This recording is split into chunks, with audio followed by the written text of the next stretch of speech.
Radhe Radhe everyone, जय श्री कृष्ण, हरे कृष्णा। तो guys आज हम बनाने वाले हैं सैयारा, जो कि मूवी है ट्रेंडिंग में जो चल रही है, उसके एक्टर और एक्ट्रेस की ड्राइंग। तो गाइस हमने पहले उसकी आउटलाइन बना रखी है। मैं तुम्हें एक बार दिखा देता हूँ आउटलाइन, उसके बाद वीडियो को स्टार्ट करते हैं। सो गाइस ये इसकी आउटलाइन है, जो कि मैंने पहले ही रेफरेंस से बना रखी है। और ये कुछ ब्रशेस हैं शेड करने के लिए, और ये हमारी पेंसिल है ग्रेफाइट, और एक चारकोल पेंसिल है।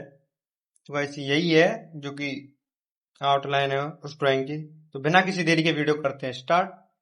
एंड रिजल्ट देखना आपको कैसा लगा। बिना किसी देरी के वीडियो करते हैं स्टार्ट, और एंड बिल्कुल मिस मत करना, बताना कमेंट करके कि आपको एंड कैसा लगा। तो चलिए गाइस बिना किसी देरी के करते हैं वीडियो को स्टार्ट।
जो एक्टर है उसके हेयर कंप्लीट हो चुके हैं। और आप एक चीज बताना, आपने अभी तक ये मूवी देखी है नहीं देखी है, कमेंट में जरूर बताना। तो चलिए हम एक्ट्रेस के बाल बनाते हैं।